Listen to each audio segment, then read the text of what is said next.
It's the room filler. Be sure, and I mean just that, be sure to hit the like. Sharing is caring, baby. Let me know if the audio is straight.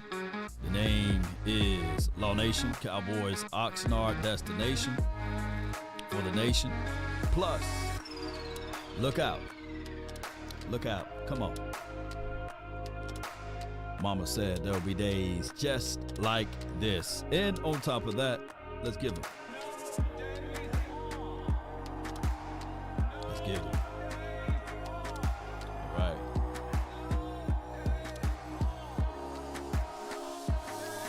Yup. Come on.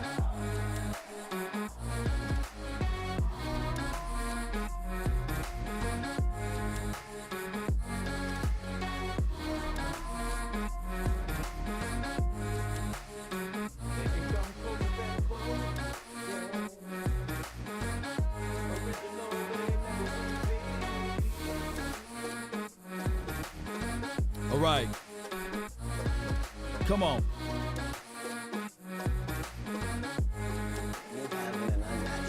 Put a 1 in the chat if the audio is straight, baby. Shout out to you and you and you. As I say, Mama said, there'll be days just like this. Be sure to hit the like. Sharing is caring. Off season is long. We got 29 days before we get a chance to get out here to Oxnard. And let's go. 5, 4, 3, 2, and when you lay your head on that pillow at night, come on. I gave everything back. Hear ye, hear ye, hear ye. Appreciate everybody for tuning in. If you don't know by now, my name is Law Nation. We talk Cowboys football and beyond. I'm like a old broken record. We continue to say the same things over and over again. Some people say, "Hey, Law, hey man, should you take some days off, man? We'll be here." And then there's a few that say, "Hey, Law, don't take no days off now, man. Come on, man. We need you, man. We need you." But there's obligations. There's always obligations, baby. And the obligations is no days off. When you're independent like me, we got bills to pay, baby. I know you want to leave me, but I refuse to let you go. Yes, indeed, baby. So, and shout out and salute to Prize Picks for all of what they do. And as well as I want to tell you guys, by the hard work and dedication, my people, we picked up 2 new sponsors for next month. So come on with it. Thou shalt decree a thing and it shall be established. We speak these things into existence, right? So that's what I'm saying. So a little message here is never get complacent and never stop. We just trying to figure out if Jerry Jones and Stephen Jones, are they complacent, right? Are they sitting back understanding that, hey, they already got things going. They can fall asleep behind the wheel and everything will be okay. Yeah. I ain't too proud to beg, ain't this right, Paul? Yeah. So that's why I'm going to always give you guys my hard work and dedication. And Mama said, don't stop. Don't stop, baby. Keep going. Don't stop. And that's what I'm going to do. And when I tried to, she was like, boy, you better get out there and make it happen one way or another, right? So I do believe that we bring in some realism here. It's not dry. The season may be dry, but y'all know when y'all click over here, it's not dry. And I'm going to give y'all tips and everything else for what you guys should be looking forward to or towards when you get out there to Oxnard, so you won't leave no money on the table. So when you want to plan this thing around, that you can get the most of it. Shout out to last night. Give me a 1 in the chat if you saw the pretty much podcast with me, Boss Cowboys Sports, and Brian Broaders. Put a 1 in the chat if you seen that, Yeah. And I see my guy Eastside Harold in the house. I see you, fan. Mm-hmm. He a fan. Mm-hmm. He a fan here. Mm-hmm. Shout out to Eastside Harold. But the Cowboys brought in a guy named John Lovett. And the first thing that came into mind was people, man, when y'all hit me up with this. They're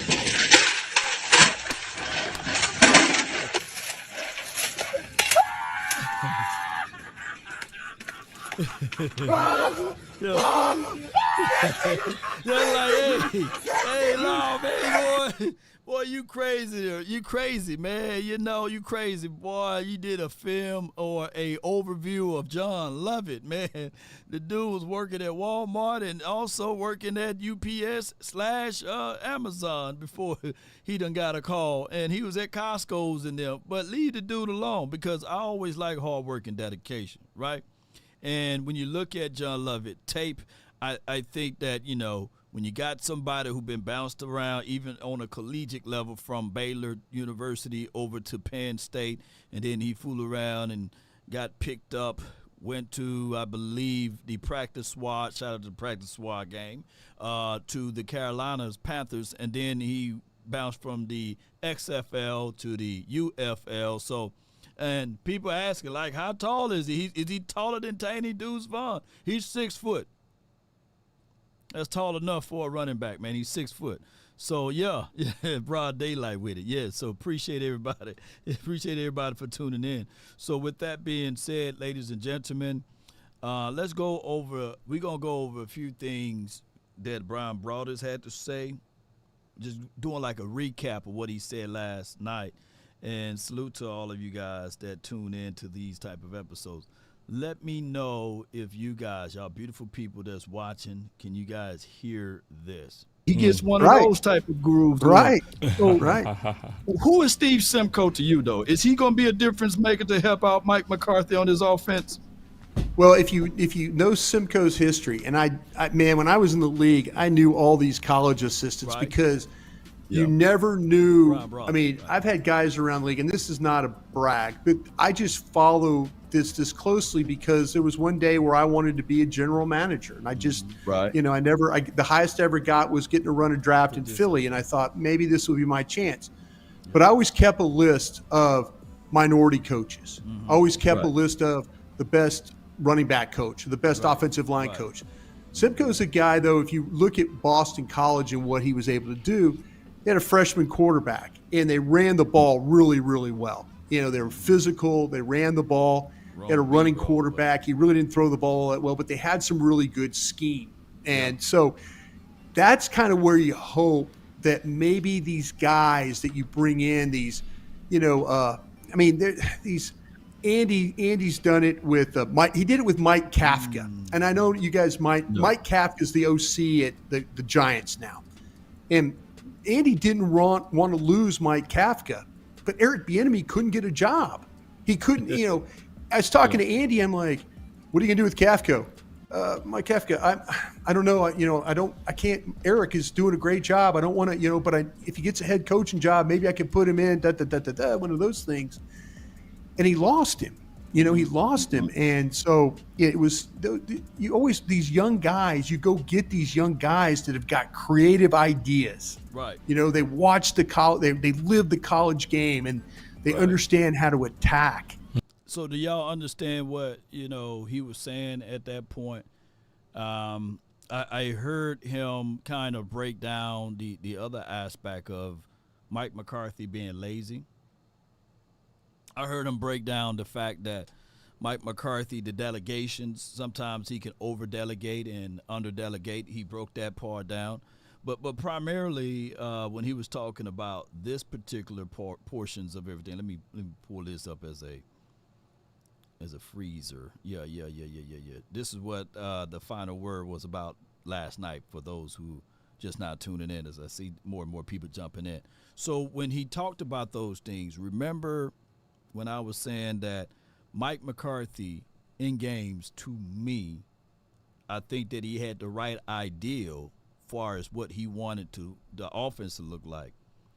But in the third quarter, he kind of fall flats on his face. It's like he need a sneaker, right? He needs something, a sandwich. Somebody, man, got low sugar or something, right? So when we start talking about those things, it goes to this point, whereas Mike McCarthy, I think that he's a brilliant coach. I think the world of the way he kind of brought in his temperaments and things like that. And it could be that he's so different from what the Jones family is, right? That it worked, but he was so ready to have the job, right? That he took Kellen Moore with him, right? And he gave some concessions. But who's old enough to remember when Mike McCarthy first got here, he gave the jerseys for the quarterbacks to be red. I want the quarterbacks to have red jerseys. I don't want the names on the back of the no. I don't want, what was the numbers? Yeah. I don't want the name on the back of the players' jerseys, right? Just the numbers. He was laser focused in. He said that the Jones family is not all about football. It's about marketing and beyond. And I couldn't get around to Brian Broaddus to say that last night, but I wanted to ask him those questionings there of who is really Mike McCarthy. And a little piece of it is what we are bringing up with this Steve Simcoe and the ideology that, hey, he comes off as well as with Mike McCarthy. He's a little lazy, but I think that Mike McCarthy is a little bending. He bend a lot to get this spot. B. Bird says, just listen to the final word and Broaddus sound like me when he said that these Joneses can't get fired. That's why they moved the way that they do. And B. Bird, you are 1,000,000% right. Oh my goodness, you 1,000,000% right. Right, and that's something that hopefully down the line, it's not going to change. It's not going to change. But we love this team. We're going to talk about it. We're going to call them out on it, right? And they know how to run the ball, and they know how to formation you and stuff like that.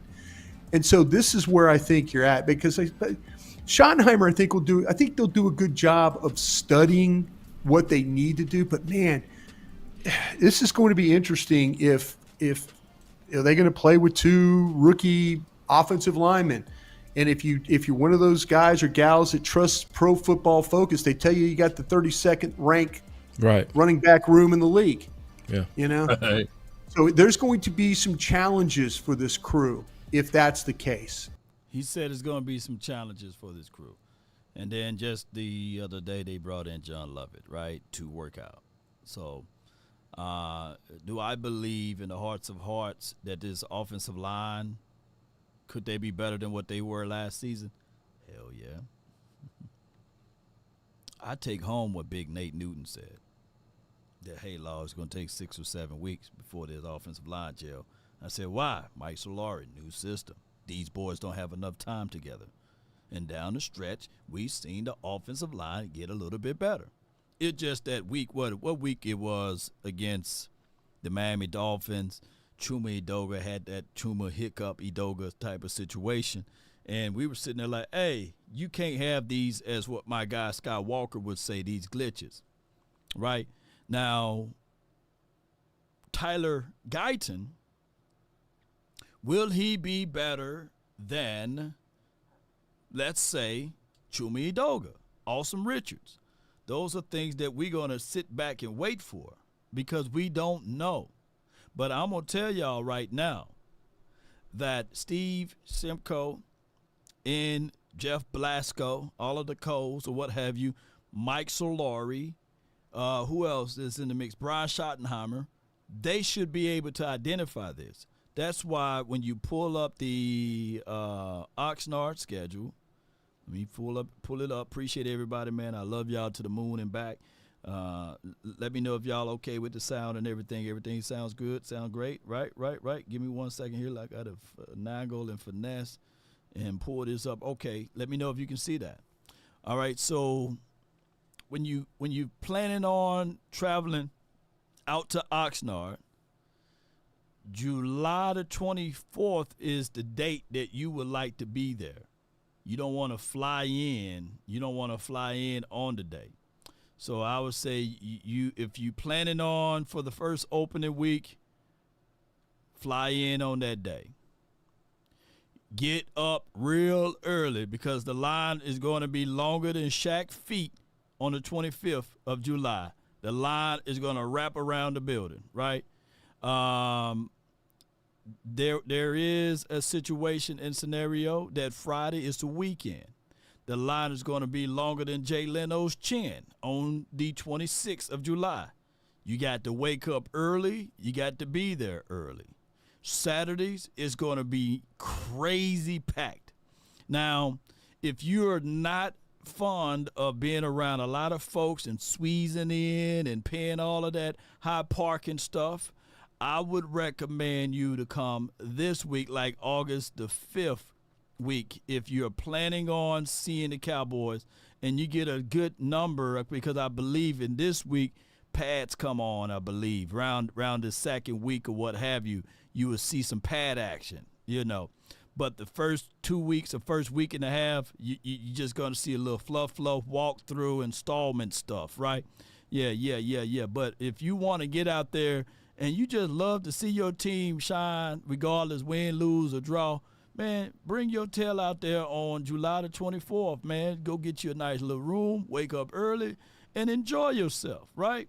Enjoy yourself. But the big mega day, I think they're going to put pads on the second, though. I think the second was when they're going to put pads on, because you got 1, 2, 3 into the 4. Then you got a scrimmage with the Rams. So you want to be at least comfortable with pads. But the reason why I'm drawing all over this board right here, iRock says Saturdays will be lit. Reason why I'm drawing all over this board here is the evaluation. The clock is ticking on the offensive linemen. Need to see what they got out of the young guys and the D-line. I need for not these few days, these 3 days, that's not going to tell us much. But I need Jeff, Z, and Coach Greg Ellis around this day, around these times. That I'm putting little dots on. Let me change the color of it. Yeah. Anything in blue or this dark purplish color. I need for Jeff Saskina, however you say that man's name. I need for him to be true with the Joneses, man. I need for him to say, hey, Denzel Daxon, he ain't it. Rodgers, he's not it. We need to be looking at other camps to solidify that role. I need for him to be open and honest with us. And then especially if he got a little, reservations and they don't want player versus player that's on the same team, on August the 8th, I need to see Rodgers and Denzel, not Washington, but Daxon, go at it against these boys that's of a different foe. I need that. We don't need no soft, no pillow talking stuff. We need to see some real deal Holyfield type of groove going. You know what I mean? We need to be on the phones. We need to be talking to folks and these sorts of things. So that's why when you look at Oxnard, it's levels. Like first 2 or 3 days, soft. Hey, you just trying to make sure that everybody don't pull no hamstrings, and you're getting accustomed and accumulated views of your eyeballs to what they're doing out there on the field. Yeah, you're getting familiar with the players' numbers, names, and everything, right? And then the next week, the next few days, hey, drop that ball again. It's time to be cut action, man. No political football here. So that's what I'm looking at it. And then down the stretch, after that first preseason game, you need to see and you need to know, with all bull sugar aside, who's your wide receiver number 3?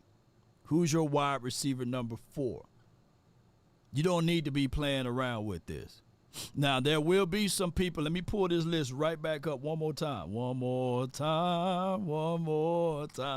Yeah. There will be some receivers looking really good on July the 5th, 25th, 26th, 27th, 28th. There'll be some highlights. Oh, my goodness, on July 30th, 31st. But on August the 2nd, that's when I believe they're going to put those pads on.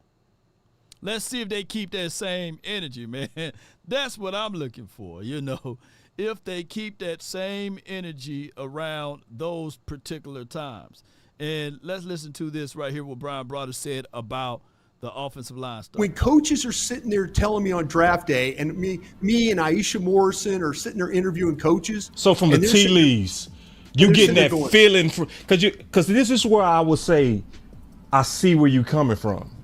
Yeah. Because I was kind of watching the tea leaves on how Hoffman is kind of being a leader of Tyler Guyton and the leader. Like it's like, where did this leadership role come from? Anything you want to talk about with BB, they'll tell you, hey, BB's a fine player. We're very fortunate to have him. Yeah, good. But did we tell you about Hoffman? We tell you what Brock Hoffman did? It's the same thing I heard from Joe Philbin about Terrence Steele. Right. First in the building, last out of the building. He's going to work hard. He's going to study. He's going to prepare. You know, hey, I hope BB beats him out. Yeah. But I don't know with a staff that's fighting for their existence, are they going to start 2 rookie offensive linemen? Yeah. Let me pause it right here. I don't give a dog if he is a walk-on. If he's the best player, then damn it, put the best player out there. You trying to play this favoritism with veterans, that don't work. You know, that don't work. Law, do you have any truth to it? Yeah, Chumi Doga, you know. Oh, he's the veteran guy. Let's put him out there. Sure, you would have been better just throwing Awesome Richard out there. He could have did the same thing that Chuma did against the doggone Miami. Hell, they could put me out there. Y'all saw that play. Chuma was sitting there still fixated, you know. He was just like that, you know. So that's just my thoughts are with that. Don't draft the guy to put him on the bench. Now, Brock Hoffman, hey, he was here last season. He had his fun in the sun. But if I'm seeing him getting pushed around and moved around, I'll say, man, throw Cooper Beebe. But Law, he's not a center, so it don't look like Brock Hoffman is one, right? I don't give a dog what kind of podcast he got, right? So we need to see whether or not he can stand tall or not at all. And I get it, right? When they want to talk about leadership and all of this stuff, yeah. But sometimes you need the Wolverine. Cyclops can't get the job done. Cyclops was the leader. But, hey, it took Wolverine. No, Gene. You know, Wolverine had to go in there and kill Jean Grey, right? The Phoenix. Y'all, who remember that X-Men, you know? Sometimes the leader got to sit back and watch somebody else get the ball and watch somebody else take the kill. Yeah. Let me ask you this, though. Yeah. What do TJ Bass does better than Brock, and what do Brock does better than TJ for that spot? Yeah, I think to me, that's the thing. I think the thing with to me, Bass could be the future at right guard. They'll tell you that they feel like that he plays better at right guard than he does at left guard. Yeah. Okay. So no center at all. If something happens where Guyton is not good enough, then it's kick Smith, plug Bass, or plug Beebe in that spot, in that guard spot, and then go. You know, I think that's their safety net. I'm Chuma Doga, you know, all that stuff. I mean, don't make me do that. Don't make me do that. Yeah, so what I wanted to follow up with, Brian Broaddus, with this particular questioning line of series there, if they go into this training camp, right, and they realize that, man, it's worse than what we thought, like Guyton is gonna take a long time for him to get his hands and elbows tucked inside. Now, on photos and working with Duke Manyweather, when there's no contact, he looked good, you know. You know, yeah, build like Tarzan, play like Jan, or something like that, however the saying goes, right? Yeah. So what I'm thinking here is, what I wanted to ask Brian Broaddus is, what about taking a flyer or picking up the phone and calling David Bakhtiari, however you say that man's name? Is he still available? Y'all let me know in the chat. What about picking up the phone and calling someone versus, because we already seen the story with Chuma, right? We already seen the story with Matt, well, let's go, Joshua Ball, right? And if they out with Awesome, then what about picking up a phone and calling in a veteran, right? That's what I wanted to see from their perspectives on that. Yeah, David is still, Bakhtiari is still out there. Louis, appreciate you. That's all I want to know is, like, let's not wait until it's too late, right? And then you can put David, because he's been on that same wavelength of Tyron Smith as relates to being hurt guy, right? Maybe we can do the no Tyron Smith practice for David, right? The veteran days off, and you bring him in, you put him out there, right? Let's listen to the rest of this part of it. What happened to Awesome Richard last year versus? You know what? It bothered me. It bothered me that Awesome Richards didn't beat Udoka out. Yeah. And I thought usually when it's like directional, name your state player, you know, like offensive tackle from directional South Dakota State or something. You know what I'm saying? Right. It's usually like, okay, this kid played at North Carolina, played at a high level, played against Florida State, played against Miami, played against Notre Dame, had some really good games. You know, I'm keeping an eye. I know people, me and Bobby and Botch, we've talked about this, but Jeff Kavanaugh, we've talked about this a bunch. I'm keeping an eye on Awesome Richards because I want to make sure, I want to see if Awesome Richards, the fact that he wasn't ready or good enough to beat Udoka out scared me a little bit. Yeah, and that's the one thing that I'm gonna keep it a G or a buck with y'all. That's why it's so important for us to get out there to Oxnard, man. Y'all continue to help support a brother, right? Because when I get out there, I'll be looking for those small things, like who's getting reps, man, at this particular spot. What woo, shout out to Boss Cowboys with that. What woo they trying to sell us with, right? What is the nonsense stuff? Because they would take a narrative and run with it. Awesome, I'm still waiting on the bad tape from him, right? I'm still waiting on the bad and poor footages of film and why Chuma Edoga was such a better left tackle option than Awesome. And keep this in mind on your mental mindset, ladies and gentlemen. Last season, believe it or not, Chuma, that was his first season playing at left tackle. Keep in mind, he was drafted in the 3rd round a couple of years ago, I believe in 2018 or 19, something like that, as a right tackle. Wet the bed with the Jets, fooled around and ended up at Atlanta land, and they had no usage for him at tackle, so they kicked him and slid him inside at guard, right? So he was a guard. He played on the left side, but not at tackle. He was better at guard. So I've never been 300 pounds, never been close to 300 pounds. I'm barely at 200. But my eyes don't deceive me, and I know what I know, right, when I see this stuff, right? So when I look at it like this from this perspective, that brother was a rookie himself playing at left tackle. And he didn't do just the amount of things that you can sit back and say, yeah, man, you know, he was phenomenal at that left side. No, he looked better at guard than he was at tackle, and that's not up for debate. So in the words of Bubba Dub, trash, you know, of this particular situation. Paul said it was political. Yeah, I want to know who peed his cereal on the way that they was able to keep Chuma at left tackle. And I'm not bashing Chuma, by the way. I like him. You know, I like him, but not at left tackle. So that's just what it is with all of this thing. Hakeem says, what about putting Chuma at linebacker? Yeah. So that's all I'm saying. I don't want us to be drafting people and storing them and shipping them on the shelves and stuff like that.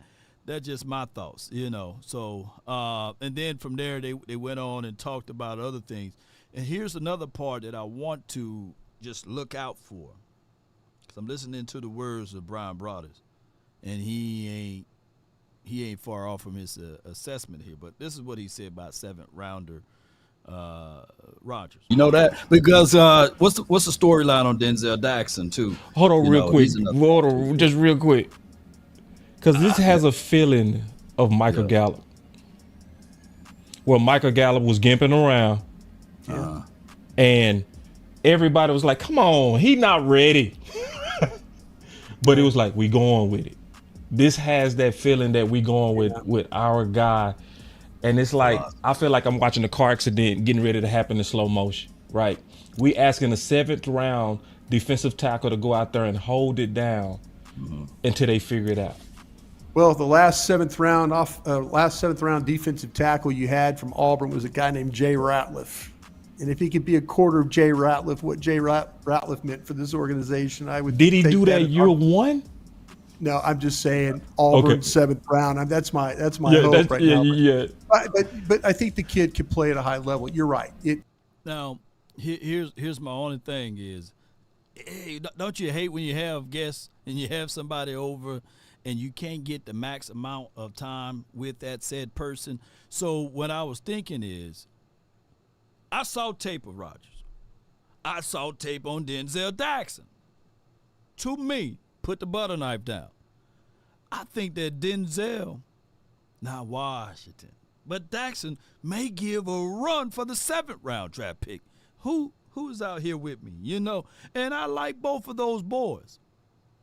But if it was up to me, and if it's the all-in philosophy and principle, I need for Jeff, the coach, Z, to say, hey, I got to get on the horn. I got to bring in some big people. Because we all know that the Mozzie thing, that they really want the Mozzie situation. That's what Boss Cowboys Sports is alluding to. And I do like the ideology of what he's alluding to, like the whole Michael Gallup thing. Because we know that right now, you know, I can do 225 on the bench. I don't think that Mozzie can right now because his shoulder situation, right?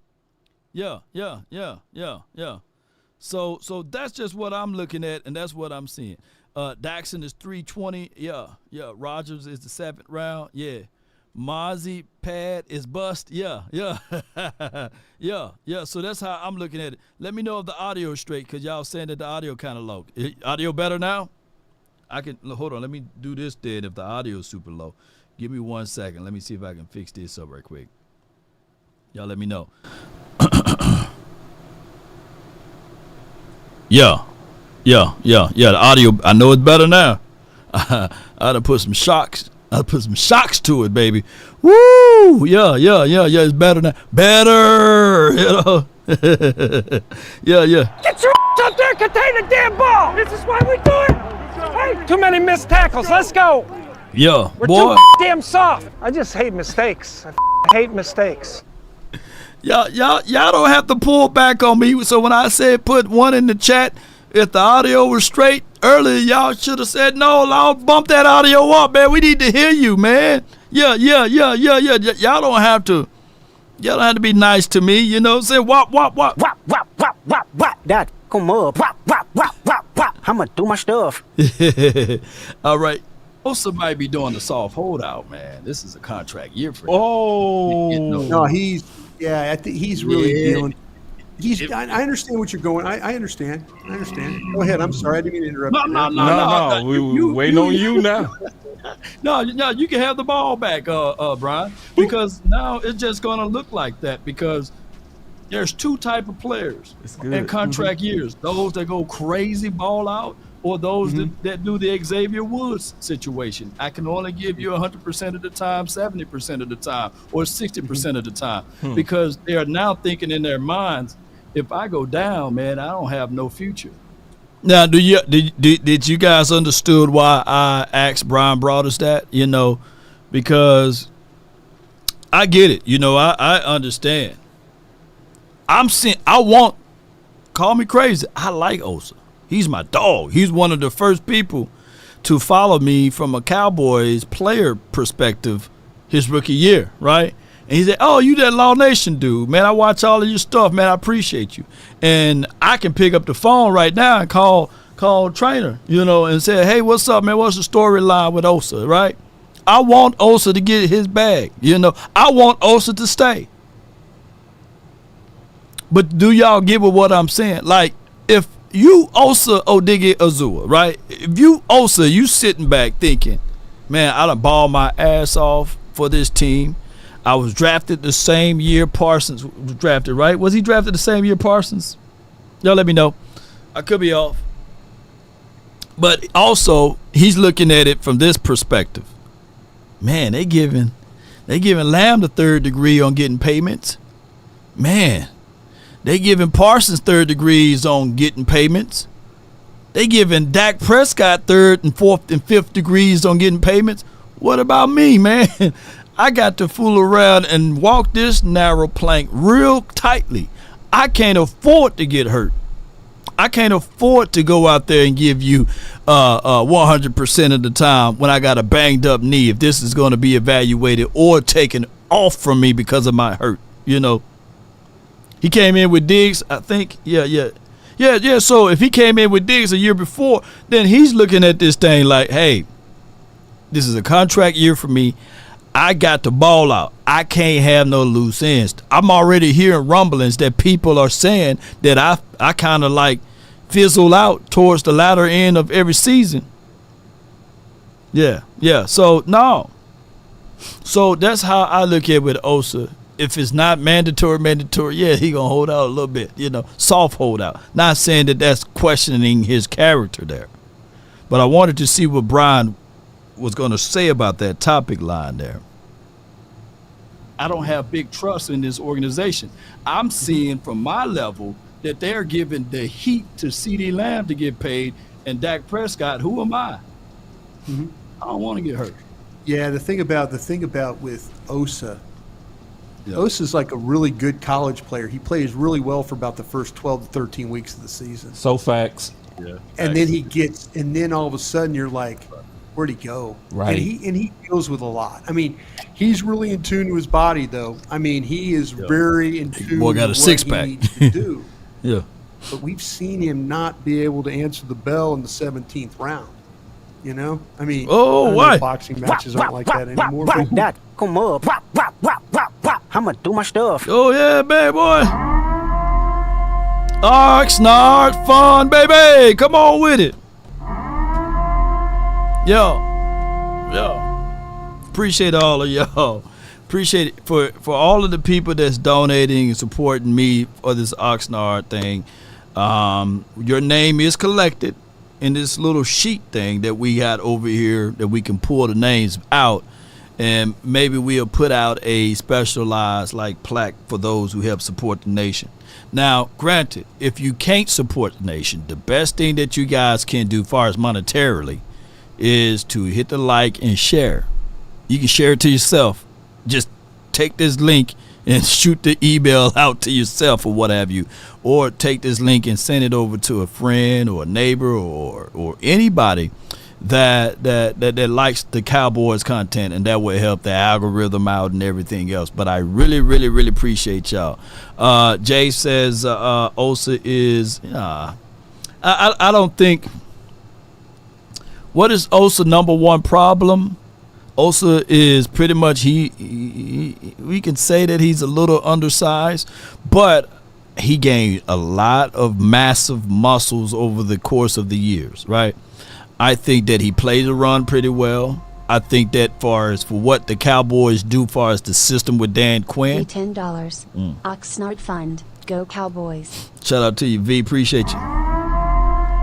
I truly believe we would have seen a better M&F and Osa if we had a bigger boy his entirety of his career right next to him. I would think that, you know, and on top of that, let's be real with it. We like D-Law. But if D-Law can get home a little bit better, as far as getting a sack or what have you, I think that you would see teams kind of widen their base a little bit more and a little bit worried from the skill set, and then you would see Osa being able to tip that B gap. Yeah.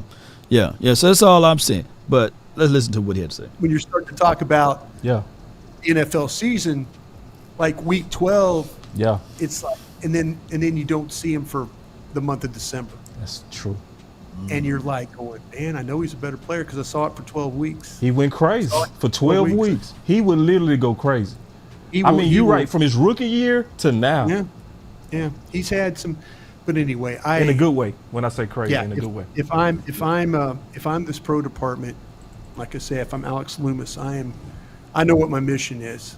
I'm going to look at running my team. back in DTs.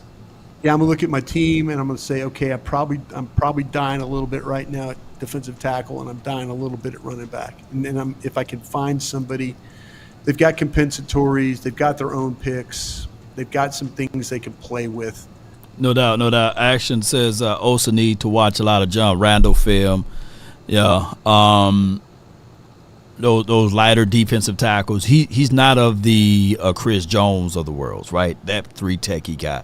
He's not that. He's not the Jeff Simmons from Mississippi State. Y'all know who I'm talking about. He's not that dude. He's not that dude. He's damn sure better than Christian Barmore, you know what I'm saying? You know, he's better than those dudes that was drafted around his time. So I think that if you put a better, bigger one tech right next to him, and I think that if you put a guy that can really get sacks to the other side of him, I think that you get a better play style out of Osa. I think that they asked Osa to do a little bit too much, and the Cowboys should pay him. I think that he should get paid. I know he had only 3 or 4 sacks. Not enough. But if you just fool around, I promise y'all, man, Osa's a dog, man. He's just a dog, man. We've been so light body. We go into these systems and say, okay, we're going to have 2-3 techs in the middle. You know, like that don't work, man. You got to have your big boy next to him. And we like Jonathan Hankins when he was here, but that's long in the tooth, Jonathan Hankins. It's not the younger Jonathan Hankins, right? Ghosting is important this year just from ratio. Here's the craziest thing of it all, not to give away too much sauce.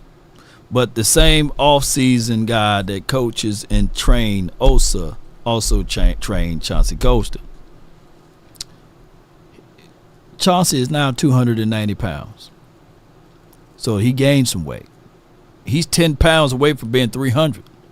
Maybe that is the inside angle of making him play inside. Be like a poor man's Tyrone Crawford, you know. Crawford was a tweener that played inside. He was the last guy that we had to get 6 or 7 sacks from the interior. That's crazy. That's terrible for us, man. When you really think about the scheme, we don't have guys to give us double-digit sacks. And the last time we had a double-digit sack guy was Jason Hatcher. That's many a moons ago. And then he got his bag and he disappeared. He went to the Washington team. Yeah. So, I think one year Jeremy Mincy had about 5 or 6 sacks. So we don't get a lot of sacks from the inside. Hopefully we can get some sacks from the inside out of this double gap blitz scheme system that Mike Zim is going to bring. You know, I would say, hey, we got some surplus at a couple of spots. You interested? You know, maybe somebody like one of these tackles you got or something. I don't know. Maybe you can, you know, what if Thomas comes along and you know, or BB really comes along and now you could trade Bass. You know, I mean, ooh. I know Bass did really well for you, but maybe that will bring you back something that, you know, you trade guy for guy and they get a starting caliber guard and you get back a starting defensive tackle. All right, so Brian Bradford, shout out to you. He says, well, Law, why don't you ask Osa about what people are saying about him disappearing down the stretch?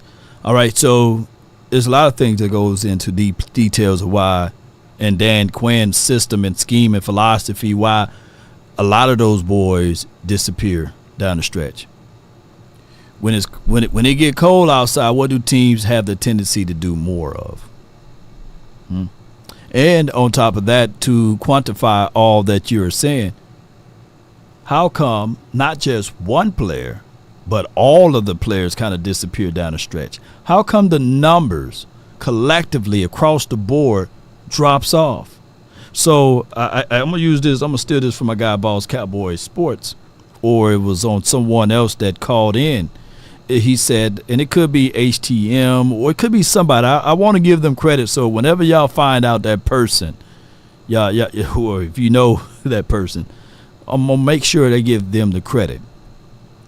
When it's one player that falls off, it's that player. But when units falls off, it's coaching. Right?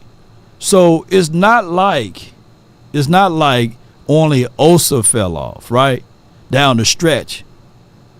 There's been times where as we've seen multitudes, Parsons numbers falls off, right? And other defensive players' numbers, Armstrong, Fowler, when they was here, their numbers falls off. So I think that during the stretch, down the stretch, teams tend to, because the weather change, teams tend to run the ball and tote the ball a little bit more, right? You don't throw the ball as much. And I think that they have a focus, their focus point is shooting, getting upfield, and they abandon their assignments. Also, Dan Quinn and his philosophy and system, he allowed those players to call their own stunts. So it's a lot of stuff. It's a lot of meat in there, man. And I don't want to miss the meat worrying about the potatoes. I just hope that when this time frame, when things, if it happens again with a different coach, then I would tell you guys, yeah, it's the player. But if it don't happen and all of a sudden down the stretch we get better results, we would say that the coach was able to Get your up there, contain the damn ball. This is why we do it.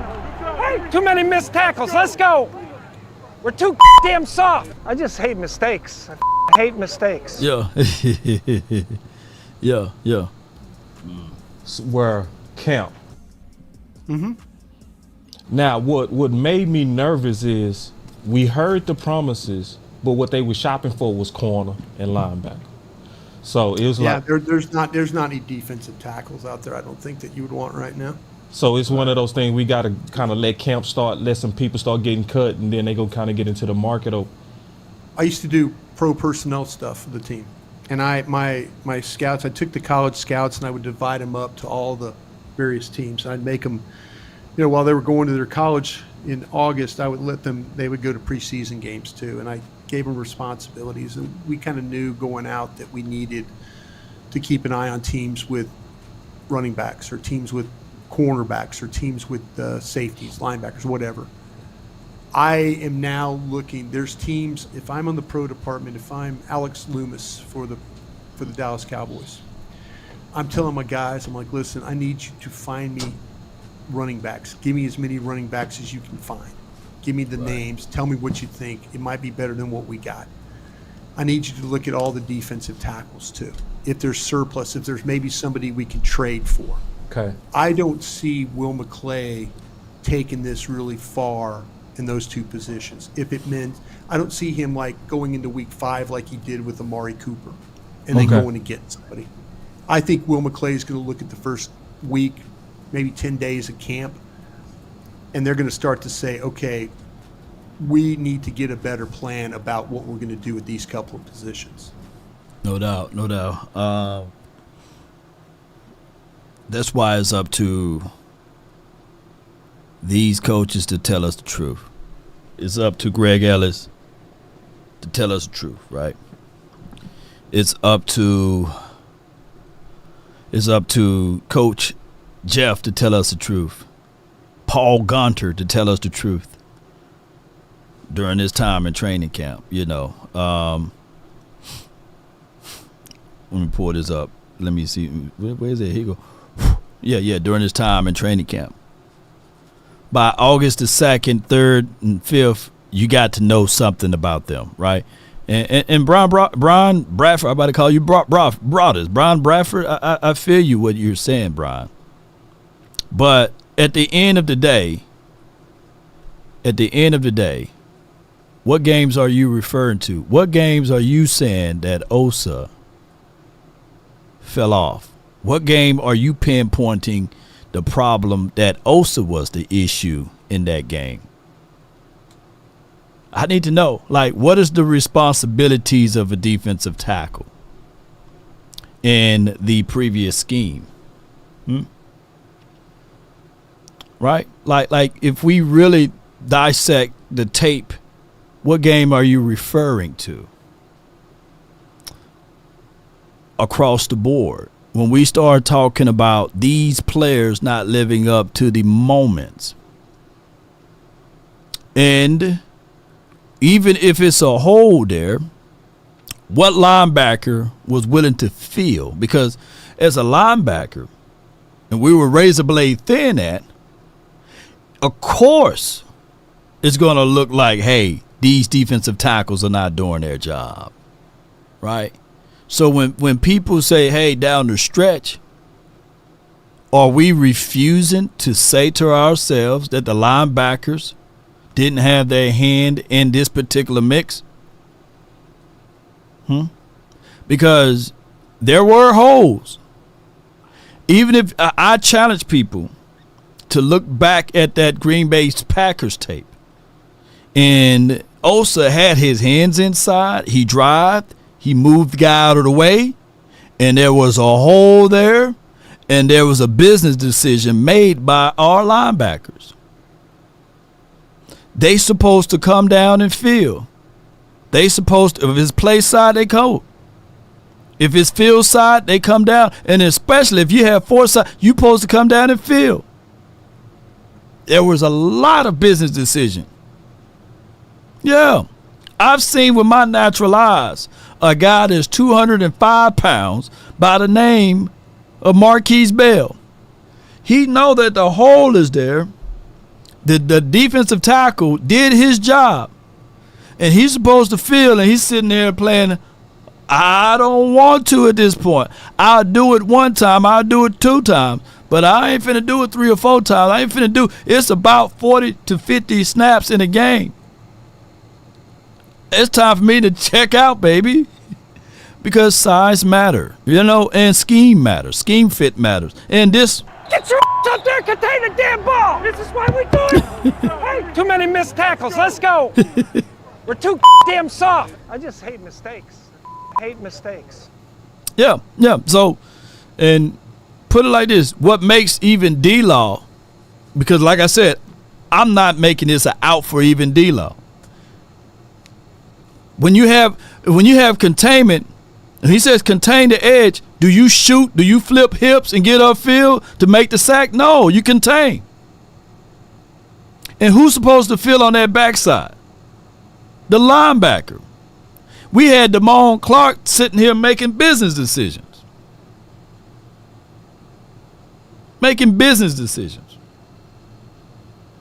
Get you a real true guy that's within the confines of this system. If you got great containment on Law's side, right, then you supposed to come down and squeeze. Squeeze off of it, make the tackle. It's already contained. That's your job. But you know what happened? When you do it a few times, you get tired of it, and you're second guessing yourself because it's blown assignment. I've literally seen multitudes of games where that's supposed to be Kurt's spot, to come down and fill off of that side where D-Law is at. And Kurt, as a linebacker, is making business decisions with those iron board hips. No offense to you, Kurt. You my dog, J-Rock. But ladies, say it again in the chat. Size matter. There's only so many reps that Kurt is going to go down on his side of the field and make the tackle on fourth side. And that's all I'm saying. And I'm not beating up Kurt. I'm not beating up Law. I'm not beating up Osa. But the schemes do matter. The fits do matter. And if you don't fit in that particular groove with the mindset, then 9 times out of 10, coaches should be able to blow the whistle, get this dude up out of here, and let's get some true stuff in here to stop the run. And we haven't been doing that. We haven't been doing that. But you know what? The number one problem to all of that? In 2021, who did we draft it to be a linebacker? Who did we draft in 2021 to be a linebacker? Parsons.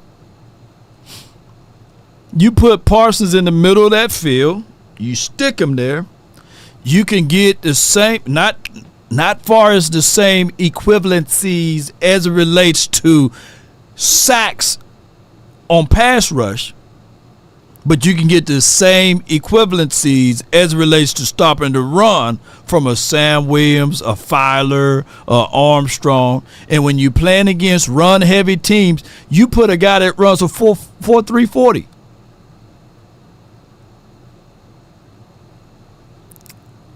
Right? Just free. There's nobody that can debate me on whether or not Marquise Bell versus Parsons, who's better at linebacker. Nobody can out-debate me, Nobody can out-debate me on that point. I would rather have Parsons there opposed to Marquise Bell. Who's better, Damone Clark or Parsons at that spot of linebacker? I would rather have Parsons on run-heavy fits. But Law, we're going to miss out on the sacks. Bull sugar. He's already 8 yards down the field running.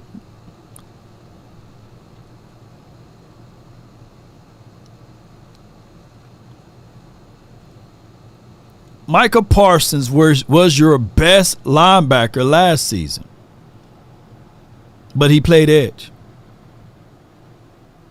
What Micah Parsons got out of edge is by far one of the best in the league. That's not up for debate. As an edge, he's one of the best in the league. But you can't get greedy when you're playing against teams that's run heavy, because they will run right at him and they will use his size against him. So you gotta have to scheme him. I'm not saying that you never put Parsons back at the edge. And I don't give a damn. If I'm the coach, I don't give a damn who is the superstar of the team. I'm the coach. I got the cojones right here. So if he said, I don't want to play edge, you don't want to play for my football team, right? That's how I would say, So it ain't about leadership and who's leading and who not leading. I'm the coach. I'm the HNIC over here, So if I'm telling you to play linebacker at this particular junction, you playing linebacker. If I want you to be off the edge, you're going to be on the edge. That's just how it goes. My way or the highway. Get your up there, contain the damn ball. That's just how it goes. This is not up for debate. This is not a, it's not a, you go back and forth with me. I forgot more football than you know, and right now they're running down our throats. Pause if necessary. In that Green Bay game, all you had to do is slow them down. Get one good stop.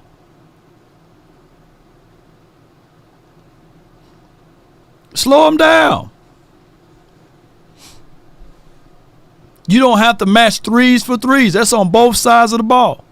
That's what even the Mavs got in trouble with. They try to run with Boston. Slow it down. Luka, you guys are outmatched. It's just 2 versus their 3. They got 3 good guys that can control the clock and the ball.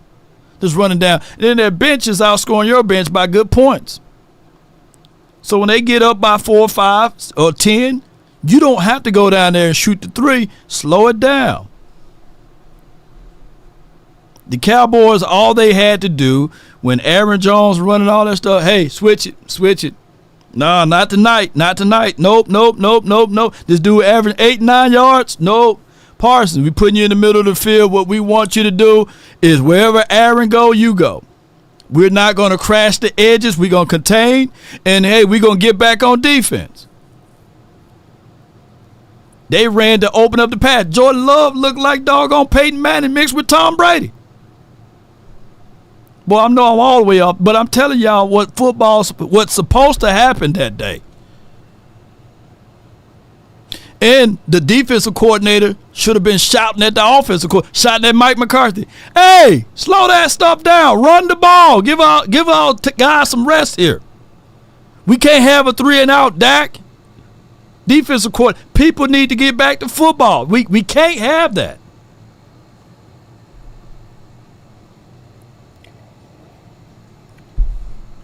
We got to at least get to our side of the field. Slow it down.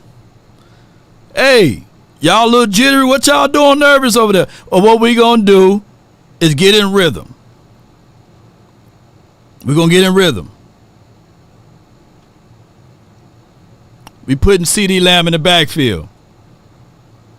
He dropped the ball. It's not time to put him on the bench, but it's time to, hey, what's going on? Look, coach need to go over to the CD and say, hey, what's going on? What's going on? Dak, what's going on? Y'all two right here, you guys are the ones, y'all the reason why we got this good offense going. Stop playing hero ball. Let's go. We don't have to go for the 15 yards. Get the 4 or 5 yards. Get in rhythm first.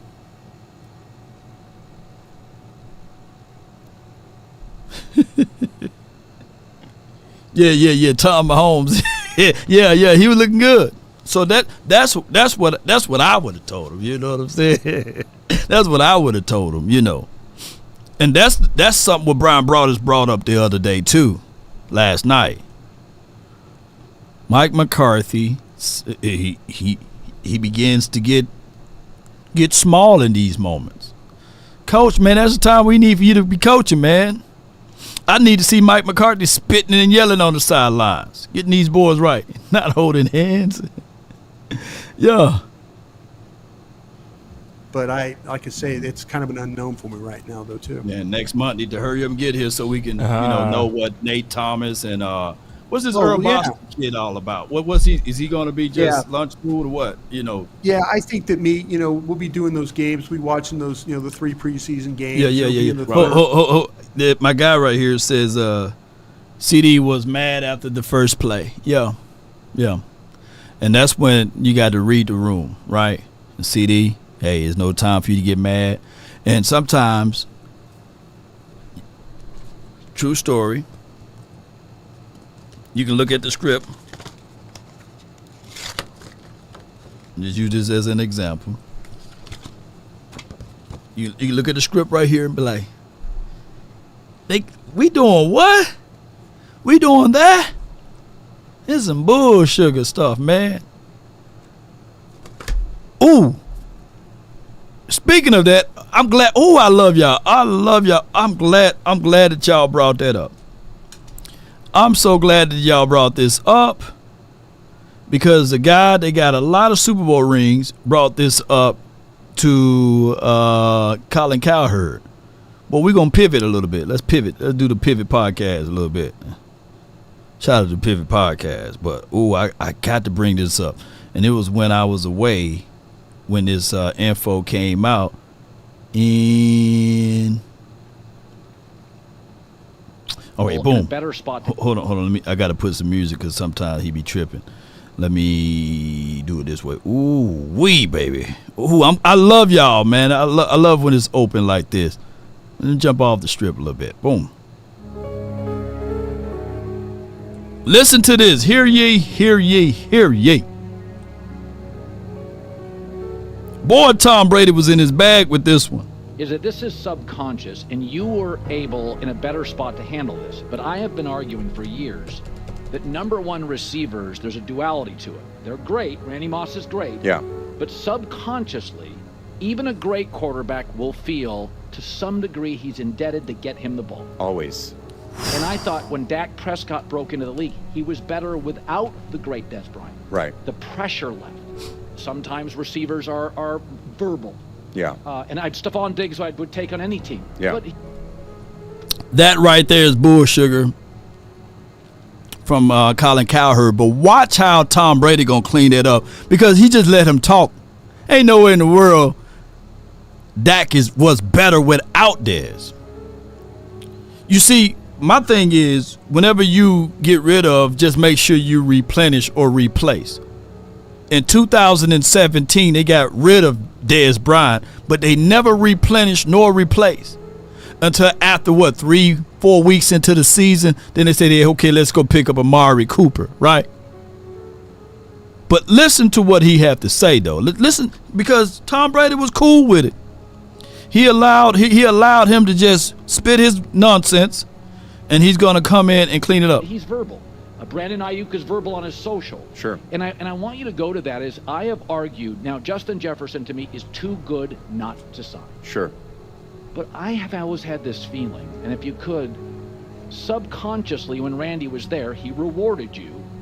But was there a feeling sometimes, where's Randy? Sure. I want to make sure Randy's happy. Sure. Yet you always felt like you had to do something to get them the ball. And if they hadn't touched the ball in practice, I'd make sure, oh God, hey, I got to get so-and-so ball, because I want him to keep running hard. And I want him to be ready for when the ball does come. And, you see it a lot in NFL games. I've been practicing a lot of these games. I want to see the best players touch the ball early so they can break a sweat. They can get into the flow of the game. And good coaches do that. When you script plays. That's a mouthful.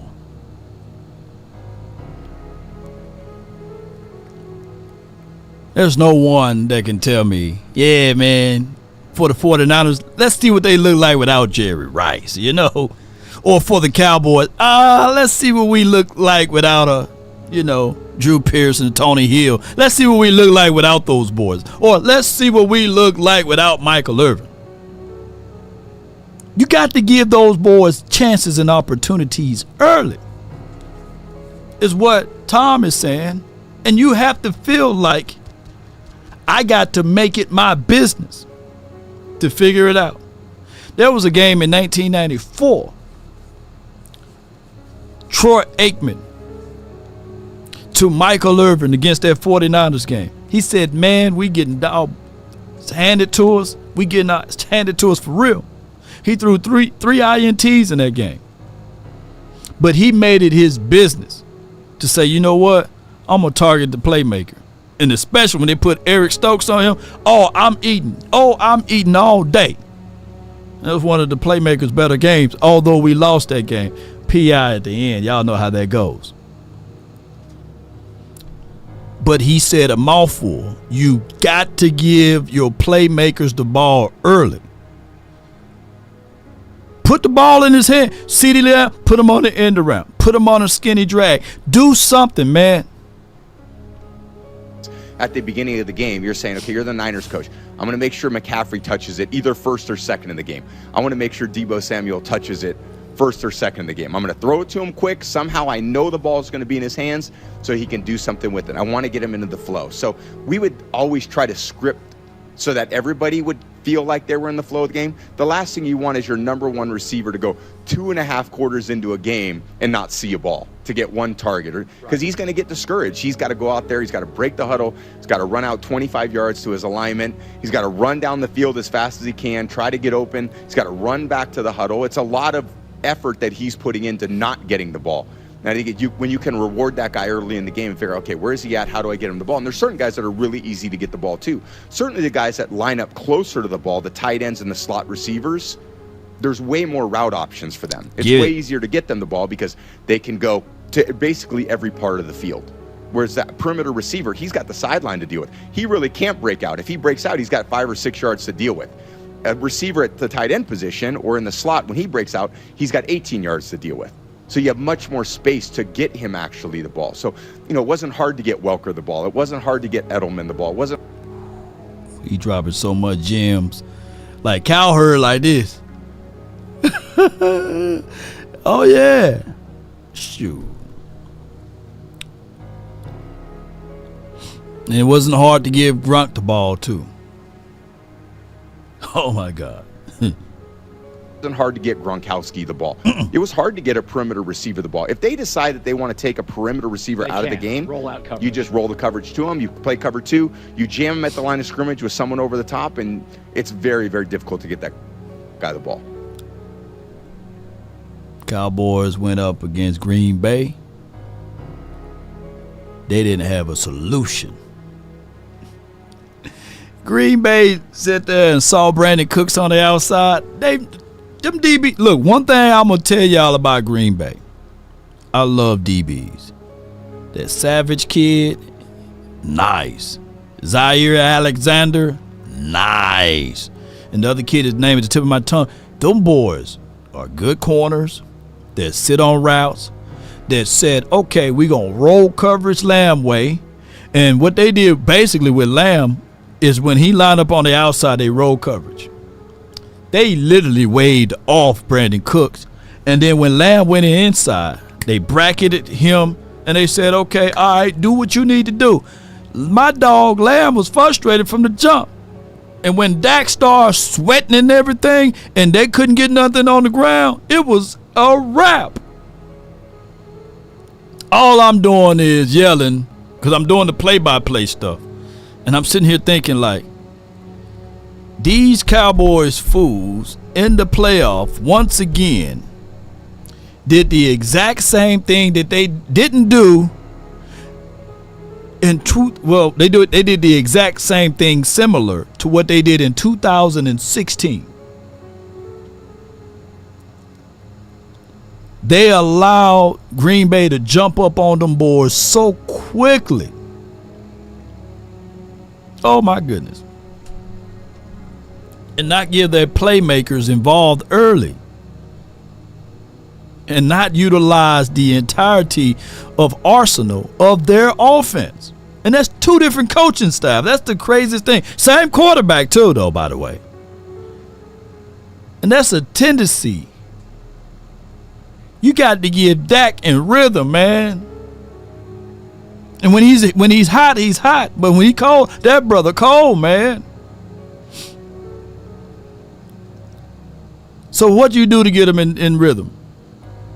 In 2016, that whole thing, and a lot of people will say like, nah, man, Lucky Whitehead wasn't really that. Look it up, man. Lucky Whitehead was averaging 8 and 9 yards per that end around. Matter of fact, that end around play was such a specialized play that even what most people cheered about what Ezekiel Elliott did in that doggone Steelers game, that's because of Lucky. Most people chop me up and say, hey, I'm delivering dog food, but go back and watch that play. They're like, man, the Cowboys doing that Linehan special again. But you got to watch out for that guy. He's a 4-2 something. He's a 4-3 guy. And all you needed to do is freeze the safety and the linebacker. And that is exactly what happened on that Linehan special. And Zeke was all the way down the field. But what happened was they got into their feelings, Zeke and Lucky Whitehead, on some other stuff. I can't name it right now. I can't say it right now. Zeke, my boy. And Lucky didn't even suit up. He didn't suit up in the playoff game.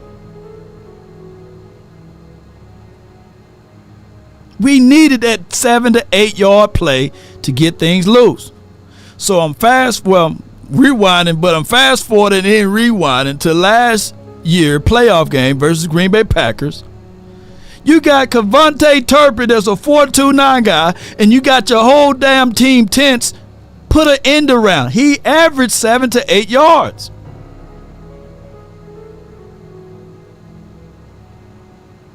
They bracketing.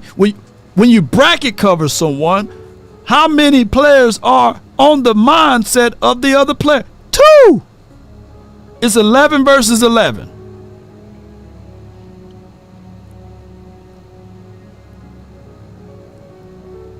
Didn't have to force anything. I would have did an end around. I would have put Cavante Turpin in CD Lamb back out there again, and this time I gave the ball to CD. CD, are you a little loose now? Yeah. All right. Now what we gonna do here? We gonna put Turpin on a wheel route. Oh my goodness. Shoot. Oh my goodness. You put Turpin on a wheel route while Lamb is inside. Oh my goodness. They would have been so busy on stopping Ferguson and Lamb, he would have hit the goalpost with a touchdown.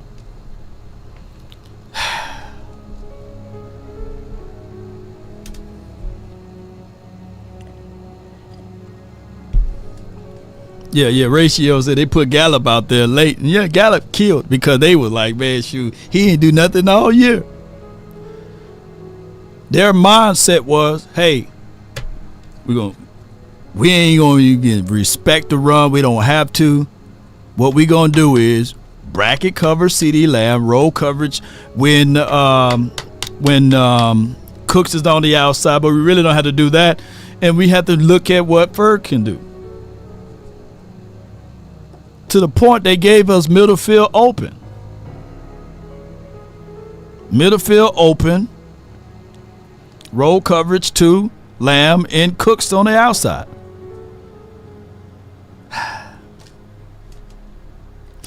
We supposed to be talking about camp. But yeah. What date I'm going to camp? I'm thinking about being in Oxnard on the 24th. Or I'm thinking about flying in on the 31st. Or 31st, I meant to say. 34th. 31st.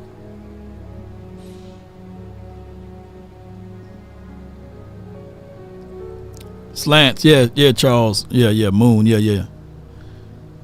Appreciate everybody for jumping in.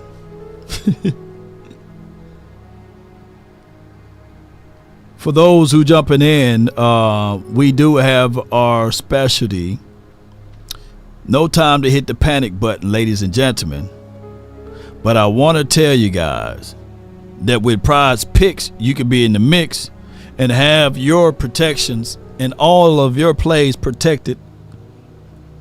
When you download Prize Picks, use promo code LAW. 100% of your deposit match up to $100 will be applied to you in your protection.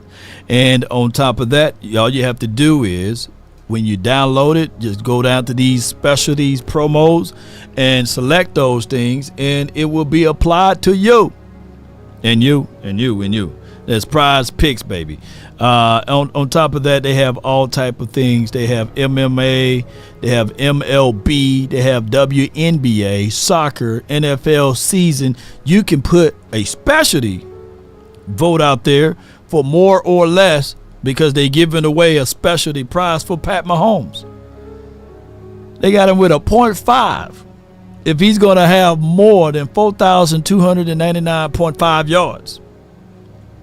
He would get that less than a nanosecond. So, yeah, check out Pat Mahomes' specialty, and you can go with more with that. And then if you really think CJ is going to bounce back for another season with 4,105 yards or 50 yards, you can just go more with that. And then you put your picks in onto the mix and finalize it for the entire season. That's a very, very great special right there. That's the easiest $20. That's the easiest $20 you can turn into $60 than any person out there that can think of other thing. Because I think CJ is going to throw for more than 4,150 yards. Yeah. That's so easy right there. Yeah. So take advantages of that. And I'm going to share this right here. Ladies and gentlemen, thank everybody for tuning in. Sharing is caring. Yeah. Y'all think CJ gonna throw for more than 4,100 yards? Let me know in the chat. Put more or less in the chat. I think he's gonna do that. Yeah. Ice cold, baby. So I can't wait to cash in on that. But it's gonna be next season. At the end of the next season. But back to this schedule here. Appreciate everybody, man, for tuning in to these type of episodes. My name is Law Nation. I done went over my time. But I just wanted to say, be sure to check out The Final Word. The video is already floating around. We had Brian Broadus on, and then of course next week we have some more specialty guests. We're gonna have Clarence Hill on, so can't wait to hear y'all thoughts on all of that. Cowboy Nation, appreciate everybody that's tuning in, man. Let's go. He a fan. He a fan here. Yes, indeed. So I want all of y'all to be a good fan, you know. Yeah. But at the end of the day, the Dallas Cowboys just got to take care of business. What I'm looking out for is for these Oxnard trips, offensive line, interior, and as well as who's going to be left tackle. I'm looking at interior defensive tackle play too, regardless of those situations. I think that the offense collectively still will be a good offense. Be better than what we were last year, believe it or not. I think so. Yeah. Ferg gonna have an unbelievable season. Yeah. War of attrition is another thing. I'm just praying that everybody stay healthy. Never want injuries. I just wish we can take the rules and make a fabricated rule that nobody get hurt for all 32 teams, right? But that's part of it. War of attrition. Right? So it's going to be a blast. I can't wait to see y'all beautiful people out there. Thank you, everybody, man, for tuning in. If I offended anyone, charge it to my head, not my heart. Let's continue to grind, baby. Appreciate y'all. One love, DC for life. Ratio, a humble gift. Appreciate you, man. Thank you, man. Great show. Fire. Oh, my goodness, man. Come on with it. Appreciate it. Your name will be entered in. Yeah, let's get it. Brian says, will CD have a step back if he holds out? We need CD to get out there. I don't like when they don't participate with the team, because they do have those little slight deviations of like, hey. But the Jones family, these big three right here, Prescott, Parsons, Lamb, they love to make the news twerk for them, right? They love twerking to the news. Yeah, Jerry loved the news talking about them three. Get your damn act together. Don't like your $10. A humble gift, sir. Great show. Fire. But I tell you, and I appreciate you again, Ratio, that this particular team, everyone have a reason, but results are what matter. Regardless of who get paid or who don't. We looking for the results.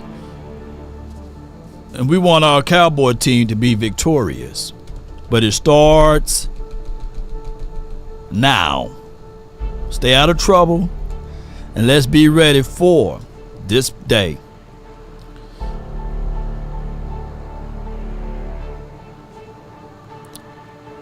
July the 25th. Be ready, Cowboy Nation.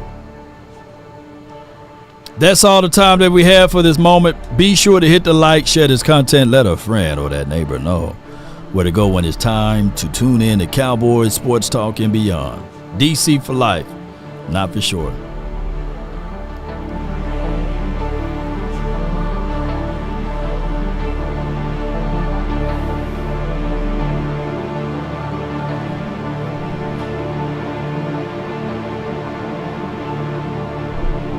Let's go, man! Let's go! They not like us. They not like us. They not like us.